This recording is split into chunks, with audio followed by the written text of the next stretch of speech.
하나님의 말씀은 스가랴 8장 18절 말씀 22절까지 제가 먼저 읽습니다. 만군의 여호와의 말씀이 내게 임하여 이르시되 만군의 여호와가 이같이 말하노라. 넷째 달의 금식과 다섯째 달의 금식과 일곱째 달의 금식과 열째 달의 금식이 변하여 유다 족속에게 기쁨과 즐거움과 희락의 절기들이 되리니 오직 너희는 진리와 화평을 사랑할지니라. 만군의 여호와가 이와 같이 말하노라. 다시 여러 백성과 많은 성읍의 주문이 올 것이라.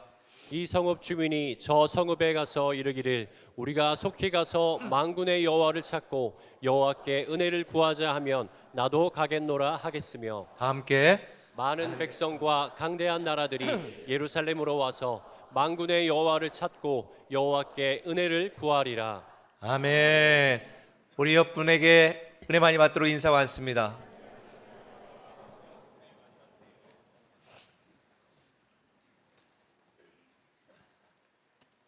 제가 올 1년 동안 연구년을 하면서 또 쉬기도 하고 저 자신도 돌아보는 시간, 그리고 우리 많은 멀티 꿈의 교회의 미래를 어떻게 다시 새롭게 이끌어갈 수 있을까 고민하고 기도하고 생각하고 연구하는 시간을 가졌습니다. 조금 일찍 제가 돌아온 것은 많은 분들이 언제 컴백하냐고 하도 물어봐서 그냥 제가 여러분을 보고 싶어서 2달 먼저 일찍 컴백을 했습니다. 제가 연구년을 하는 동안에 제가 은퇴 후에도 계속 주님 앞에서 놓지 않고 사역을 할 수 있는 교회와 신앙 연구소도 설립하고 또 지금 준비 중에 있습니다.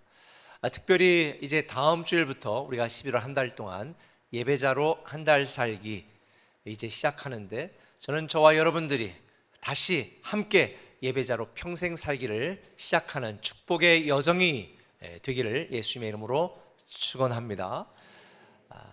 제가 이제 예배자로 한 달 살기를 준비하면서 우리 교육자들이 성도들에게 예배자로 한 달 살기에 다 참여할 수 있도록 영상을 만들려고 합니다. 그러면서 저에게 이렇게 해주세요. 그래서 이렇게 했는데 마지막에 웃는 장면이 있는데 뜬금없이 여러분 아무도 없는데 혼자 막 웃어봐요. 저는 이게 우울질이라기 너무 힘들어서 NG가 몇 번이 났는지 모릅니다. 그 장면 기억하세요? 한번 볼까요? 예배자로 한 달 살기 함께해요.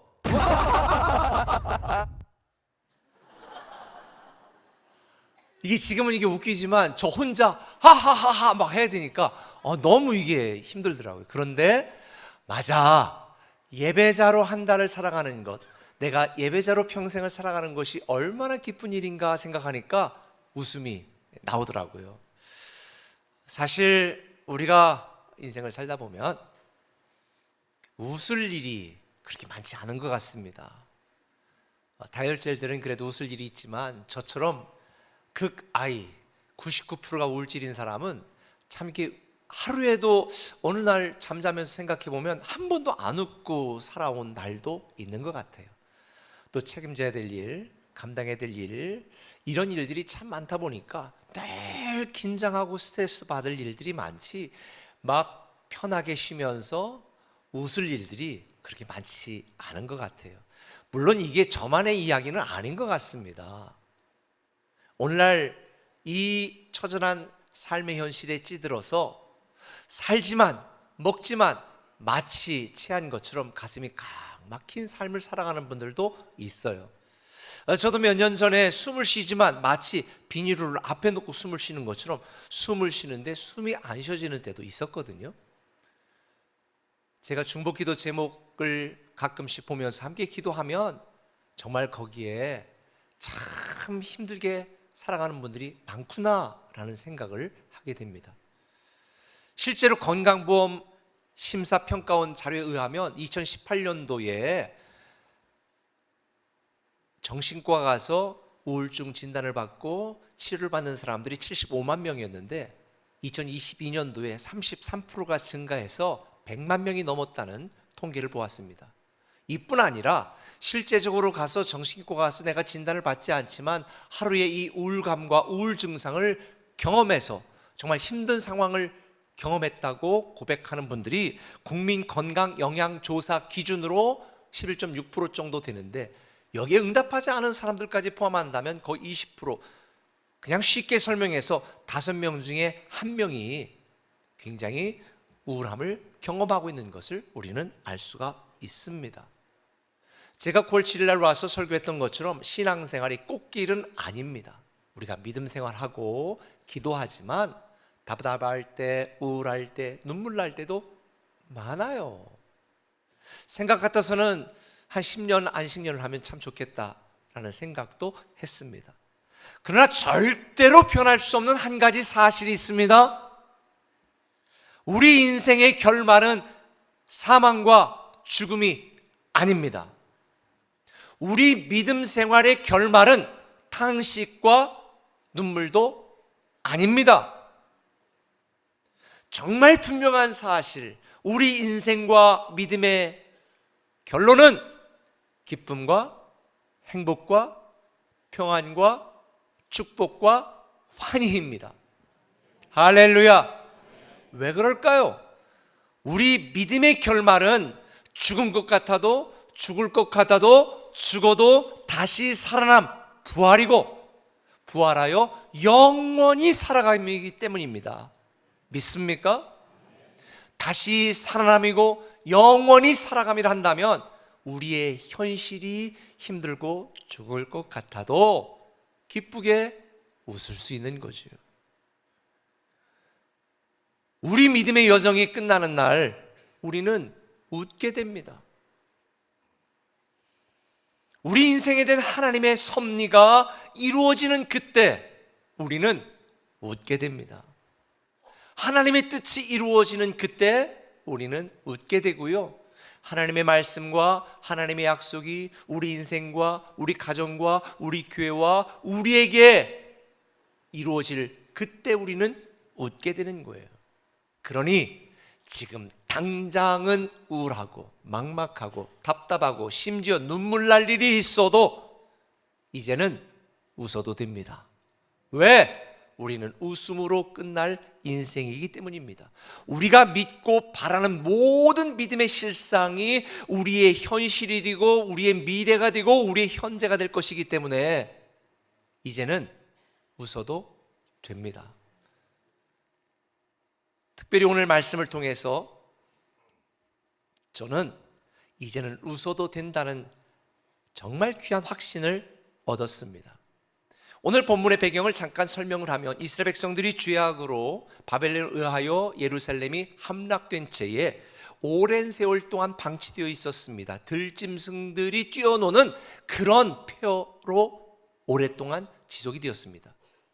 하나님의 말씀과 약속하심을 따라서 70년 만에 스룹바벨과 5만 명의 이스라엘 백성들이 이스라엘로 예루살렘으로 귀환하게 됩니다. 그들이 귀환해서 우리가 다시 성전을 재건하고 예루살렘을 수축해서 예전에 하나님의 영광을 높이는 그런 민족이 되리라 라고 생각하고 성전 건축을 시작했지만 불과 2년도 지나지 않아서 이것을 시샘하고 조롱하고 중상모략하고 비판하는 주변 사람들과 여러 가지 현실의 여건 때문에 그만 성전 건축하는 일이 중단되고 말았습니다. 그리고 1년, 10년, 무려 16년 동안 속절없이 시간은 지나가고 있었습니다. 이런 이스라엘 백성들의 낙담과 실망감과 좌절을 바라보고 계셨던 주님께서는 구약의 맨 마지막에 있는 학개서와 스가랴, 이 학개 선지자와 스가랴 선지자를 통해서 다시 성전을 건축하도록 독려하고 격려하고 용기를 주는 장면이 바로 스가랴 선지자를 통한 말씀입니다. 사실 우리도 이스라엘 백성들처럼 나 열심히 하려고 했지만 정말 힘들어서 포기할 수밖에 없는 상황에 처한 분도 있을 것입니다. 최선을 다했지만 어떻게 할 수 없어서 이제는 못하겠다고 손 놔버린 분들도 있을 것입니다. 그것이 여러분의 자녀일 수도 있고 여러분 자신의 인생일 수도 있고 직장생활이나 사업이나 관계일 수도 있겠죠. 그런 우리에게 하나님은 다시 일어나라고, 다시 시작하라고, 다시 힘을 내라고, 다시 회복하라고, 내가 너와 함께 있다고, 내가 너를 도와주겠다고 말씀하시는 장면이 스가랴를 통한 오늘 우리에게 주시는 하나님의 말씀인 줄 믿으시길 바랍니다. 저는 본문이 바로 이스라엘 백성들처럼 웃음을 잃어버리고 우레의 시대를 살아가는 성도들에게 꼭 필요하다고 주시는 말씀이라고 생각하는데, 이제 이 말씀에 의지해서 우리가 다음 주부터 예배제로 한 달 살기를 시작합니다. 아니, 저와 여러분 함께 예배제로 평생 살기를 시작해야 됩니다. 그럴 때 하나님께서는 이 놀라운 축복과 은혜가 우리의 삶이 되도록 만드실 것인데, 지금 나는 웃을 일이 하나도 없지만 어떻게 이제는 웃어도 된다고 말씀하는지 두 가지 이유를 말씀드리려고 그러는데요. 그 첫 번째는 이거예요. 고통은 기쁨으로 바뀐다는 거예요. 고통은 기쁨으로 바뀝니다. 눈물은 환희로 바뀝니다. 고난과 괴로움은 즐거움으로 바뀌게 되어 있습니다. 오늘 본문 19절 같이 한번 읽어볼까요? 한번 주목해서 읽어봅시다. 시작. 만군의 여호와가 이같이 말하노라. 넷째 달의 금식과 다섯째 달의 금식과 일곱째 달의 금식과 열째 달의 금식이 변하여 유다 족속에게 기쁨과 즐거움과 희락의 절기들이 되리니. 아멘. 금식이 기쁨과 희락이 된다는 거예요. 금식의 고통이 즐거움이 된다는 거예요. 여러분 금식 해보셨어요? 금식 해본 분 손 들어보세요. 절박한 분들이 많았군요. 금식 기도 안 해본 분들은 그렇게 인생이 절박하게 사는 분들이 아닌 것 같아. 저도 금식을 해봤습니다. 한 일주일 넘어서 8일 정도 했는데요, 죽을 뻔했습니다. 이틀 딱 지나고 3일째 되면 머리가 뽀개지는 것 같고요, 일주일이 딱 지나니까 옆에 있는 마누라도 잡아먹고 싶어. 눈에 뵈는 게 없어. 통통하니 아주 물도 올랐고. 이 금식하는 게 얼마나 괴로운지 몰라요. 힘들어요. 그런데 그 금식의 고통이 기쁨이 된다는 거예요. 오늘 본문에 보면 열째 달의 절기, 넷째 달의 절기 쭉 나오는데 이게 뭐냐면 설명드릴게요. 열째 달은 바벨론 군대가 예루살렘을 포위한 날을 의미해요. 얼마나 두려움과 공포에 떨었을까. 넷째 달은 성벽이 무너지고 드디어 예루살렘 성이 함락된 날을 말해요. 얼마나 절망스러웠을까. 다섯째 달은 성전이 불타고 파괴된 날을 의미합니다. 모든 민족이 통곡했습니다. 일곱째 달은 이스라엘을 통치하던 그날리아 총독이 암살되고 모든 질서가 무너져 혼란스러웠던 이 날을 의미합니다. 그러니 이것을 다시 설명하면 10월 달에 포위되었고요, 4월 달에 함락되었고요, 그 다음에 5월 달에 파괴되었고요, 7월 달에 대혼란이 일어난 것을 의미하는 거예요. 이스라엘 백성들은 이렇게 망해서 바벨론 포로로 잡혀갔던 70년 전에 그때를 절기로 삼아 금식하며 기도하면서 다시는 그런 고통과 통곡과 두려움과 불안과 혼란이 우리에게 반복되지 않게 해달라고 하나님께 금식으로 기도했는데요, 앞에서는 형식적으로 그냥 금식하며 기도했어. 그래서 성전 재건도 중단한 거예요.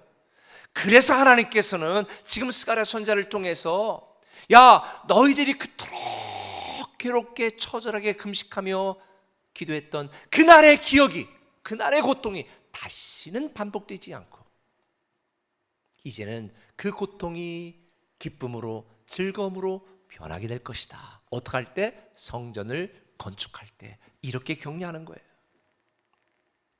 여러분, 하나님은 우리를 고통 중에 버려두는 분이 아니라 우리의 고통이 변하여 기쁨이 되게 하시는 분인 줄 믿으시길 바랍니다. 제가 예전에 말했지만 저도 정말 고통스러워서 하나님 나를 버리셨나, 너무 괴로워서 매 순간순간마다 그런 때가 많았지만 그때마다 하나님이 안아주시며 내가 고통당하고 고난당하는 것이 내 본심이 아니다. 너에 대한 나의 생각을 내가 아는데 너의 장래에 소망을 주고 희망을 주는 것이다. 이렇게 말씀을 하시는 거예요. 사랑하는 성도 여러분, 저는 여러분들이 지금 힘들어도 고통스러워도 하나님께서 반드시 이 고통을 기쁨과 즐거움과 희락으로 바꿔주신다는 이 믿음을 가지시고 이제는 웃어도 됩니다. 여인이 출산의 고통 때문에 두려워하고 불안해하지만 해산의 기쁨을 기대하며 참아내는 것처럼 우리는 그렇게 참아내야 되는 거죠. 성경은 분명히 말합니다. 눈물을 흘리며 씨를 뿌리는 자는 기쁨으로 거둘 것이고 현재의 고난은 장차 우리에게 올 영광과 비교할 수가 없다. 물론 사실 이 말씀을 알겠어. 머리는 이해가 돼. 근데 막상 우리의 현실 가운데 내가 할 수 있는 일이 아무것도 없고 내가 할 능력도 없고 현실은 괴롭고 아무 소망도 없고 막막하고 답답하고 불안하고 두려운데 어떻게 우리가 웃을 수 있는가? 성경에 보면 아브라함의 아내 사라 이야기가 나오잖아요. 잘 알아요. 우리 알다시피 너 애 낳을 거다. 그래가지고 천사가 와가지고 지금 아브라함에게 진지하게 이렇게 말하죠. 내가 반드시 내년 이맘때 다시 올 거다. 쉬운 성경으로 그때 내 아내 사라는 아들을 낳을 것이다. 뭐 이러고 딱 진지하게 얘기하고 있는데 천막 뒤에서 다 몰래 엿듣고 있었던 사라가 천막 문 뒤에 서 있었습니다. 그런데 아브라함과 사라는 나이가 많았습니다. 사라는 여자로서 생리도 이미 끝났습니다. 그러자 사라는 속으로 웃으며 말했어요. 아이고 참 웃겨 죽겠네. 야 무슨 내가 생리도 끝나고 나이가 90대 가지고 무슨 애를 낳는다고 그래. 내가 늙었는데 무슨 즐거움이 있어. 내 남편은 말할 것도 없어요. 그 양반 아이고 그 양반. 그리고 그냥 혼자 아이고 진짜 웃기네. 그리고 속으로 웃은 거예요. 그것도 속으로. 사실 이게 상식적으로 말이 되죠.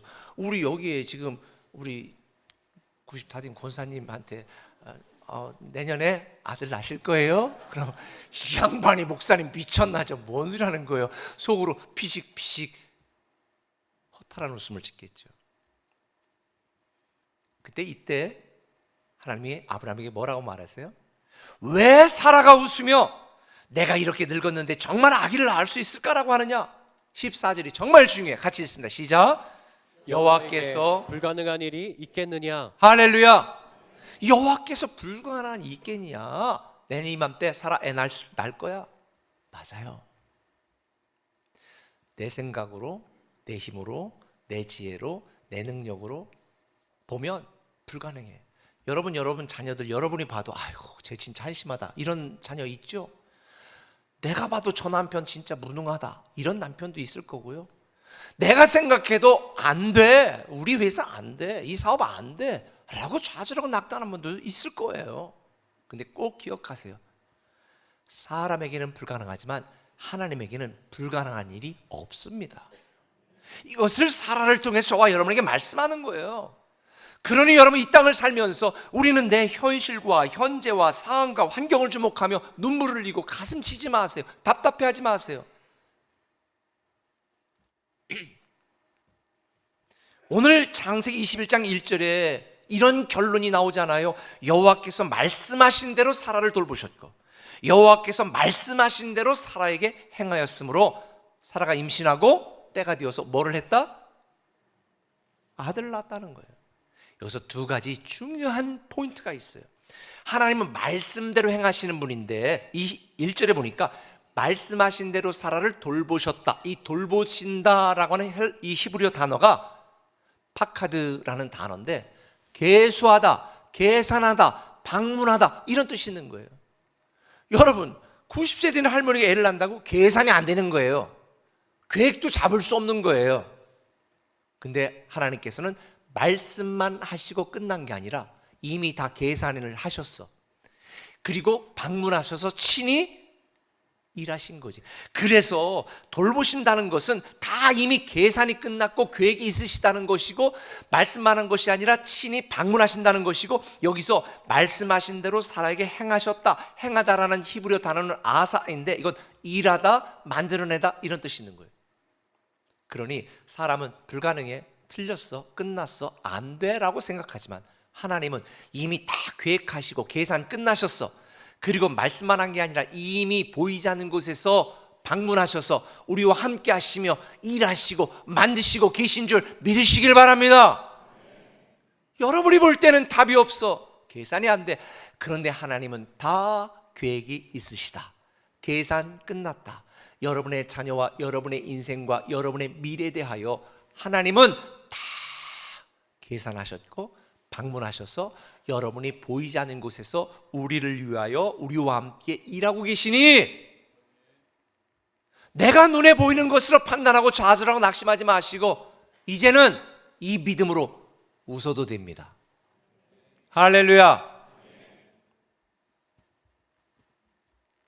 결국 이런 믿음의 결과를 경험했던 사라 어떻게 됐어요? 6절에 사라가 이르되 하나님이 나를 어떻게 하시니? 웃게 하시니 듣는 자가 다 나와 함께 웃으리라. 사라에게 능력이 있었기 때문에 웃게 된 게 아니에요. 누가 웃게 하신 거예요? 아이, 나 없는 동안에 사람들이 이상해졌네. 아니, 누가 웃게 하셨다고요? 예, 하나님 웃게 하시는 거예요. 하나님이 웃게 하시는 거예요. 하나님이 일하시니까. 이 하나님을 믿는다면 우리는 이제 웃어도 됩니다. 그런데 여러분들 중에 목사님 그래도 어떻게 웃어요? 지금 눈물 나는 일이 있는데. 예, 저도 눈물 나는 일이 있고요. 여러분도 눈물 나는 일이 있고요. 눈물 흘리는 분들이 많거든요. 그런 우리에게 하나님이 주시는 말씀이 있어요. 우리 인간이 당할 수 있는 모든 고난을 다 경험했던 사람이 누구죠? 욥이에요. 자, 욥기 16장 20절. 나의 친구는 나를 조롱하고 내 눈은 하나님을 향하여 눈물을 흘린다. 이 무슨 말이냐면 욥의 친구들이 찾아왔습니다. 너 죄 졌지? 빨리 회개해 인마. 아, 나 죄진 거 없어. 너 열심히 안 내서 하나님이 지금 벌 주는 거지. 아니, 나 최선을 다했는데? 근데 왜 그랬마? 너 네 마누라 도망갔지? 네 자식들 다 죽었지? 지금 모든 재산은 강도들이 다 가서 너 빈털이 소리지? 네 몸은 지금 야 그게 뭐냐? 요즘 말하면 대상포진 같아. 온몸에 막 나면서 막 미친 듯이 죽겠는 거예요. 그러니까 친구들이 뭐라고 말해? 야, 내가 봐도 너 정말 힘들다. 그냥 하나님 저주하고 죽어. 내가 그토록 사랑하고 섬겼던 하나님 너한테 해준 게 뭐가 있어? 하나님이 너를 사랑한다면 너 지금 왜 병 걸렸어? 네 자녀 왜 이래? 네 사업 왜 이래? 야, 그 하나님 저주하고 죽어. 이게 친구들이 욥에게 말했던 거예요. 저 같으면 듣다 보면 이 친구들 말이 맞는 것 같은데 하나님께 원망의 눈물을 흘릴 수도 있고요. 분노의 언어를 퍼부을 수도 있어요. 친구들에게 아니야, 나 그게 아니야. 억울한 마음. 여러분 억울할 때 많죠? 저도 억울할 때 많았거든요. 이 억울한 마음으로 막 눈물 흘릴 수도 있어요. 그런데 욥은 어떻게 했어요? 하나님을 향하여 눈물 흘렸어. 이 다음 구절 보니까 이런 구절이 나와. 하나님, 난 못해요. 내 친구들 나 설득 못해. 그냥 하나님이 알아서 변호를 해주세요. 그리고 욥은 하나님의 은혜를 구하는 눈물을 흘린 거예요. 이게 포인트예요. 여러분, 자녀 때문에 속 썩는 분들 있잖아요. 그럼 자녀 보면서 저 자식 좀 잘 됐으면 좋겠는데 왜 이렇게 말을 안 듣고, 자녀 향해서 눈물 흘려봐야 소용없어. 부모가 눈물 흘리는 거 보고 자녀가 변할 것 같으면 그런 짓 하지도 않아. 사업 때문에, 직장 때문에 눈물 흘린다고? 그 직장 안 변해. 여러분이 사장이 되지 않는 한. 저는 여러분이 여러분의 상황과 여러분의 환경을 보고 눈물 흘리지 마시고, 그때는 뒤로 돌아. 그리고 어디로 와? 교회로 와. 특별히 예배전을 한 달 차게 하니까 교회 와서 누구를 향해서? 하나님을 향하여 얼굴을 향하고 하나님을 향하여 눈물을 흘려 기도하는 거예요. 하나님, 내 자녀 아시죠? 주님이 해주세요. 내 문제 아시죠? 주님이 해결해 주세요. 나는 주님의 일을 하고 나는 주님을 사랑하고 나는 주님을 향하여 눈물을 흘리면 그 하나님께서 여러분의 일을 이미 다 계산하고 계획하고 계시고 직접 방문하시고 다 일을 만드시니 주님이 여러분을 위하실 줄 믿습니다. 나는 주님을 향하여 눈물 흘리고 주님은 우리를 위하여 일하시니 이 놀라운 축복이 저와 여러분의 것이 되기를 믿습니다. 이런 믿음이 있으면 이제는 눈물 흘리며 웃어도 돼요. 눈물 나도 웃어도 돼요. 가슴 막막해도 웃어도 되는 거예요. 그래서 야고보 사도는 5장 11절에 이렇게 말하잖아요. 너희가 욥의 인내를 들었고 주께서 주신 결말을 보았잖냐. 하나님은 우리의 고난과 고통을 기쁨과 즐거움으로 바꾸십니다. 그러니 우리를 위하시는 하나님을 믿고 이제는 웃어도 됩니다. 할렐루야. 한 걸음 더 나가서 한번 따라합시다. 약함을 강함으로 바뀐다. 약함은 강함으로 바뀐다. 약함은 강함으로 바뀐다. 그래서 우리는 이제 웃어도 되는 거예요. 자, 오늘 본문에 보면 20절부터 같이 한번 읽어볼까요? 시작. 만군의 여호와가 이같이 말하노라. 다시 여러 백성과 많은 성읍의 주민이 올 것이라. 이 성읍 주민이 저 성읍에 가서 이르기를 우리가 속히 가서 만군의 여호와를 찾고 여호와께 은혜를 구하자 하면 나도 가겠노라 하겠으며, 많은 백성과 강대한 나라들이 예루살렘으로 와서 만군의 여호와를 찾고 여호와께 은혜를 구하리라. 아멘. 아까 제가 서두에 말한 것처럼 이스라엘 백성들이 살던 예루살렘은 그들이 하나님보다 이방신을 더 사랑하고 섬기는, 우상을 숭배했던 죄 때문에 바벨론을 도구로 삼아서 완전히 망했잖아요. 그리고 예루살렘 성전은 완전히 회파가 되고 무너졌어요. 그래서 주변에 많은 사람들에게 예루살렘은 수치와 패배와 심판과 실패의 장소로 기억되고 있었습니다. 그런데 하나님께서는 지금 아무도 찾아오지 않고 버려졌던 황량한 들짐승만 사는 이 예루살렘 성으로 여러 민족과 많은 성읍의 주민들이 몰려오게 될 것이다. 그리고 너희들이 그토록 약해서 처절하게 질밥히고 망할 수밖에 없었던 이 이스라엘 백성과 예루살렘 성읍에 강대한 많은 나라들이 와서 나도 하나님 은혜 좀 나눠줘, 나도 하나님 은혜 좀 줘, 이렇게 부탁하는 날이 오게 될 것이다. 그러니 너희는 실망하지 말고 계속해서 성전을 건축해라. 이게 지금 우리가 읽은 내용입니다. 여러분, 수치의 상징이 영광이 되고 버려졌던 곳이 사람들이 가장 붐비는 핫한 장소가 된다는 이 말씀은 얼마나 놀라운 반전의 스토리며 극적인 이야기입니까? 약해 빠져서 망해버렸던 예루살렘 성과 이스라엘 백성들이 솔로몬 시대처럼 많은 사람들이 몰려오고 주목하는 영광스러운 하나님의 영광을 나타내는 그런 멋진 성읍이 될 거라고 말씀하시는 거예요.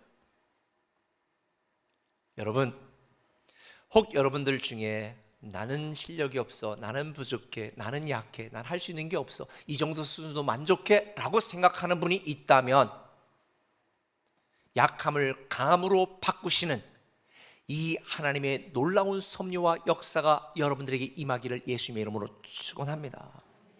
하나님은 약한 나로 강하게 하셔서 강국을 만드실 것입니다. 작은 나를 통하여 하나님의 영광을 드러나게 하실 것입니다. 그러니 우리는 이제 웃을 수밖에 없잖아요. 오늘 우리가 함께 낭독하고 선포했었던 그 말씀, 주님이 우리와 함께 하신다는 것. 그런데 우리 꿈의 교회의 비전 말씀은 29년 동안 또 13년 동안 변하지 않았는데 그 말씀이 뭔지 아세요? 이사야 60장 22절 주보에도 있고요. 다 있어요. 그 작은 자가 1000명을 이루겠고 그 약한 자가 강국을 이룰 것이라. 때가 되면 나 여호와가 이루리라. 저는 너무 작은 자였습니다. 너무 약한 자였습니다.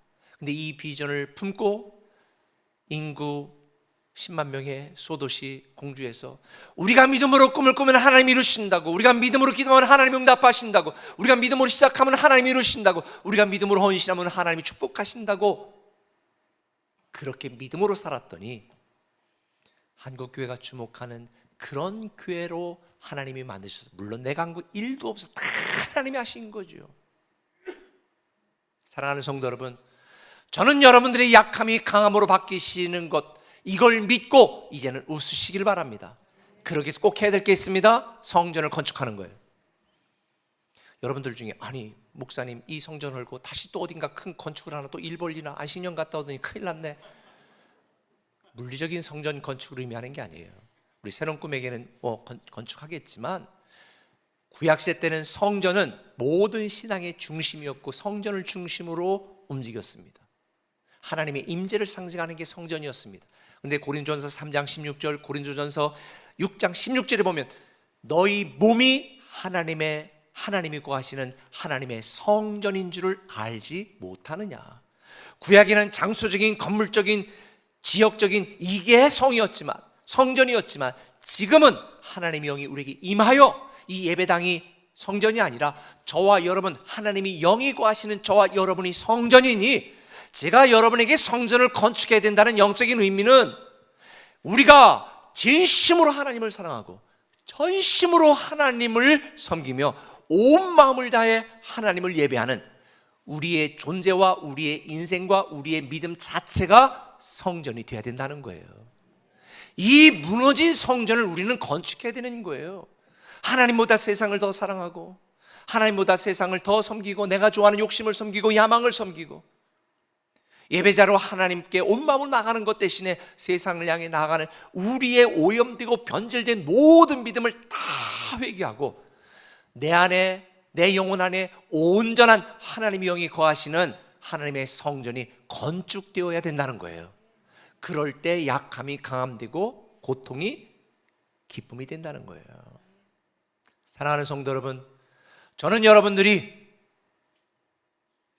여러분의 존재가 하나님의 멋진 아름다운 성전이 되시기를 바랍니다. 특별히 이 시간 추가해서 말씀드리면 그 하나님의 성전에 담배 연기를 가득 채우거나 그냥 알코올로 부어서 막 찌들게 하는 분들은 조금 절제해 주시기를 바랍니다. 아주 못할 수는 없겠지. 조금 절제해 주시기를 바랍니다. 한 달 동안만이라도, 예배자로 한 달 살게 하는 동안만이라도. 그렇다고 꼭 한 달만 하라는 얘기는 아니요. 우리의 몸이, 우리의 존재가, 우리의 인생이 하나님의 성전이 되어야 되니 저는 여러분의 인생에 하나님의 성전이 멋지게 다시 건축되기를 예수님의 이름으로 축원합니다.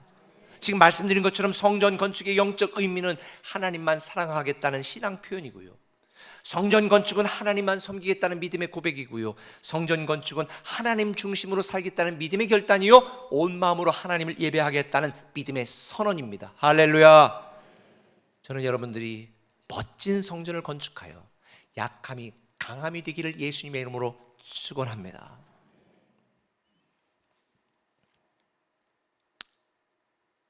혹시 여러분들 중에 그래도 나는 할 수 없어, 무력감으로 포기한 분이 있다면, 혹시 나는 아무것도 할 수 없어, 내가 봐도 뭐 별로 할 게 없는데 그냥 목사님 열심히 설교하세요, 난 이대로 살래요, 그런 분이 있는 분들은 예수님 자리 꼭 하세요. 우리가 얼마나 위대한 하나님의 상속자인지 알게 될 거예요. 우리의 약함을 강함으로 바꾸시고 무명인 우리를 통해 유명한 하나님을 높이고 전하고 드러내는 일에 저와 여러분 가정과 사업장, 여러분이 가진 모든 걸 사용하실 주님을 생각하며 이제는 웃어도 됩니다. 우리는 우리와 함께 하시는 하나님의 능력으로 강해질 것이고요, 우리를 사랑하시는 하나님의 도움으로 승리할 것이고요, 우리를 위하시는 하나님의 인도하심으로 잘 되게 되어 있다. 그러니 내 안의 한계를 넘어 일하시는 주님을 믿고 이제는 웃어도 됩니다. 물론 말로는 크게 소리쳐도 두려울 때가 많아. 저도 쫄보야. 여러분을 볼 때는 막 당당해 보이지만 교회 어떻게 될까? 또 하나님께서 어떻게 인도하실까? 사실 두려운 일들이 많아. 그런 저에게 얼마 전에 말씀을 묵상하다 깨달은 게 있어요. 여러분, 성경에 아무것도 염려하지 말라, 두려워하지 말라, 막 이런 말씀이 몇 번이나 나올 것 같아요? 두려워하지 말라, 내가 너와 함께 함이니라, 이런 말씀이 365번 나와. 하나님은 단 하루도 빠지지 않고 졸지도 주무시지 않고 내가 너와 함께 있어, 내가 어디를 가든지 내가 너를 도우리라, 함께하리라. 이 하나님을 믿는다면 쫄지 않아요. 두려워하지 않아요. 우리 불안해하지 않아요. 그냥 주님처럼 풍랑이는 바닷속에서라도 배 밑가운데 많은 사람이 호들갑을 떤다 할지라도 우리는 그저 평안하게 웃을 수 있는 것입니다. 사랑하는 꿈의 가족 여러분, 저는 여러분 모두가 약함을 강하게 만드신 하나님을 믿고 이제는 웃으시길 바랍니다. 말씀 맺을게요. 저는 우리 아파트 엘리베이터에서 오르고 내릴 때마다 주민들 만나면 안녕하세요 이렇게 인사해요. 애든 어른이든 아줌마든 아저씨든 상관없이 안녕하세요 그래요. 그중에 3분의 1은 이러고 이렇게 서 있어. 그중에 3분의 1은 제가 안녕하세요 그러면 이렇게 요즘은 이제 많이 익숙해서 그런 분 없는데 처음에는 그러니까 이 아저씨가 뭔데 이 아줌마이 나한테 인사하나 지금 자거나 막 이런 좀 이렇게 기분 나쁘게 쳐다보는 분도 계셨어. 그래도 굴하지 않고 제가 안녕하세요 계속 인사하니까 이제는 네 안녕하세요 이렇게 인사하는 분이 많아졌어요. 저 때문에 우리 아파트가 밝아졌어. 엘리베이터 아니. 근데 이게 굉장히 중요해요. 얼마 전에 우리 세 가족 한 분이 등록을 하셨는데 이유를 물어보니까 지나다니는 사람들이 예배 드리고 예배 나오는 성도들의 얼굴이 너무 밝아서 등록했대. 오늘 나가실 때 절대 이러면 안 돼. 전도회계를 막는 거야. 제가 올해도 안식년이지만 12명 전도했고 오늘도 전도회 3명이 또 와. 언제? 축구하다가. 그런데 전도 못하는 분들은 제발 밝게 웃으며 인사라도 하세요. 우리 평소에 여기 봐 별로 다니는 사람 없어. 주일날 다 우리 교인이야.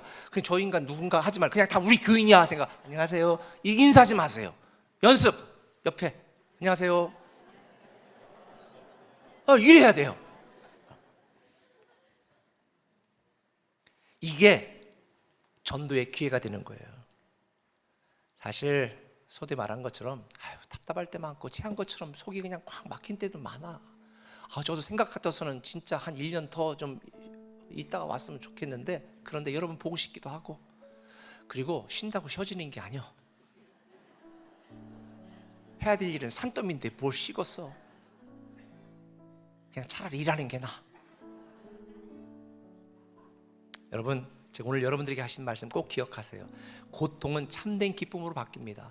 욥의 결말을 생각하면 믿음으로 끝까지 견디고 인내하세요.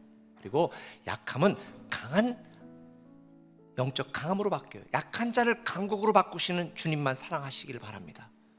저도 웃을 일 많지 않지만 웃으려고 그래요. 이제 웃어봅시다. 한번 따라해보세요. 이제는 그 뒤를 여러분이 해야지. 이제는 웃어도 됩니다. 웃어도 됩니다. 이제는 웃어도 됩니다. 우리 한번 웃어볼까요? 같이 한번. 나 혼자 웃으면 뻘쭘하니까 같이 한번 시작. 네. 우리 이렇게 나 때문이 아니라 하나님을 믿고 웃으며 삽시다. 이제는 웃어도 됩니다. 하나님 웃게 하실 거니까. 할렐루야. 우리 찬양하겠습니다. 주님은 내 마음을 알아주시니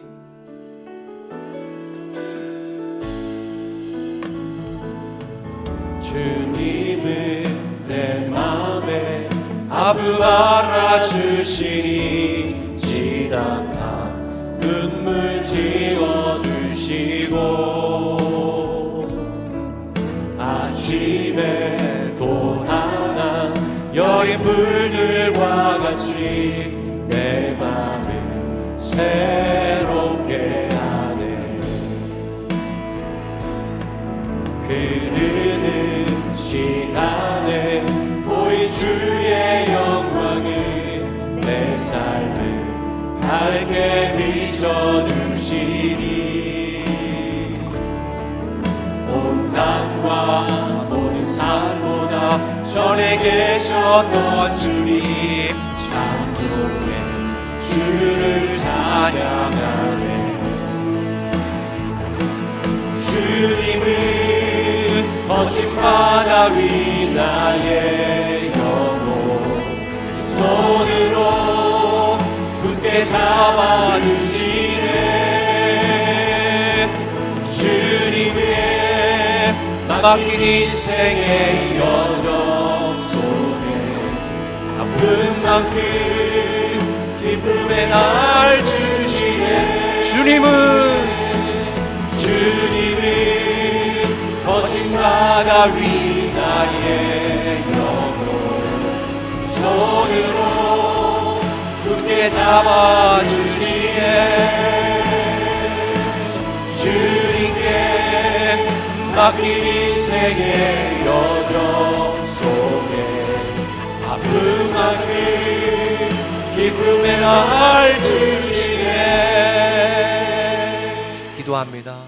하나님, 남에게 말 못할 많은 문제와 아픔과 기도 제목을 갖고 살아가는 성도가 있다면 고통을 기쁨으로 바꾸시고 약함을 강함으로 바꾸신 하나님을 믿고 이제는 웃을 수 있도록, 믿음으로 웃을 수 있도록 도와주시옵소서. 또 우리의 삶이 평온하다면 그것이 하나님의 은혜요, 하나님의 축복이라는 것을 믿고 감사하며 크게 웃게 하여 주옵소서. 주님, 우리가 우리의 처한 상황을 바라보지 말게 하시고, 지금도 이미 다 계산이 끝나고 계획하시고 방문하셔서 우리를 위해 일하시는 그 주님을 믿는 믿음 안에서 웃게 하여 주옵소서. 예수님의 이름으로 기도합니다. 아멘.